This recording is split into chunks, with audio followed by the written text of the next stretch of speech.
আমি একটা লাল ব্যাগ নিয়ে এসেছি। এই লাল ব্যাগের একটা কাহিনী আছে।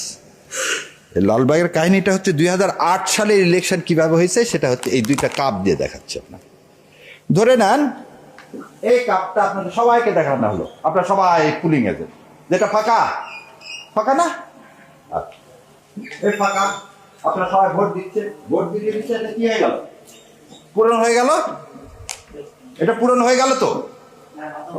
এখন এটা পূরণ হয়ে গেছে, ভোট হয়ে গেছে, আমি কি করবে এটা? সরি ভাই, উনি ধরেন প্রিজাইডিং অফিসার, ওনার রুমে জমা দিলাম, দিয়ে ওনার কাছ থেকে আর একটা ফাঁকা নিয়ে এসে আপনাদেরকে দেখায় এখানে দিলাম। ওইখানে পুলিং অফিসারও নাই, পুলিশও নাই। উনি যদি এর মধ্যে এখন 5000 ভোট ঢুকায় কি হবে? এটা কেন বললাম দেখেন, 2001 সালে বিএনপি সিট পাইছিল 193টা, ভোট পাইছিল 2,28,00,000। আর আওয়ামী লীগ সিট পাইছিল 62টা, ভোট পাইছিল 2,23,00,000। আবার শোনেন, বিএনপি ভোট পাইল কত? 2,28,00,000, সিট পাইল কত? 193টা। আর আওয়ামী লীগ পাইল 2,23,00,000, সিট পাইল কত? 62টা।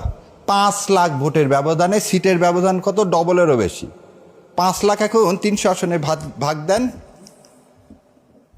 300 আসনে 5 লাখ যদি ভাগ দেন ভাই, 2000 করে ভোট ওখানে উনি ঢুকায় দিলে কেউ জানবে না। জানবে? আপনি তো ওই মুখটা কাপড় দিয়ে পেঁচানো হয় কখন? যখন এটা ডিসি সাহেবের কাছে পাঠানো হয় গণনার পরে। এটা তো আমি গণনার আগে ওনার কাছে দিলাম। কই ইলেকশন কমিশন এটা নিয়ে? এটা তো আমরা বারবার চিৎকার করে বলছি। তার যে রুলস করছে সেই রুলসের মধ্যে তো এটা নাই, যেটা এমন একটা ওপেন জায়গায় রাখতে হবে, পুলিশ পাহারায় রাখতে হবে, যাতে ওখানে কেউ আর টাচ করতে না পারে। শস্যের মধ্যে ভূত দিয়ে আমাকে বলতেছে নিরপেক্ষ নির্বাচন করবেন। আপনি কাউকে 10টা পুলিশ দিবেন, কাউকে একটা দিবেন না, তা হবে না, তা হবে না। আর যদি এটা করেন তাহলে বোঝা যাচ্ছে আপনার নিয়ত কিন্তু পরিষ্কার না। আসেন, আর একটা জিনিস হচ্ছে, প্রিজাইডিং অফিসারের হাতে আছে নমিনেশন পেপার বাতিল। সারা দেশে মহা উৎসবের মতো পার্টিকুলার কিছু দলের, আর একটা দলের একজনেরও বাতিল করলেন না। কি মেসেজ পাওয়া গেল?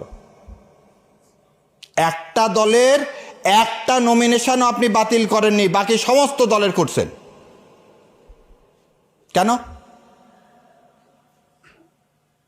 আপনি রিটার্নিং অফিসারের একটুকুন সাহস হলো না বলার, আপনি 15 বছর পর দেশে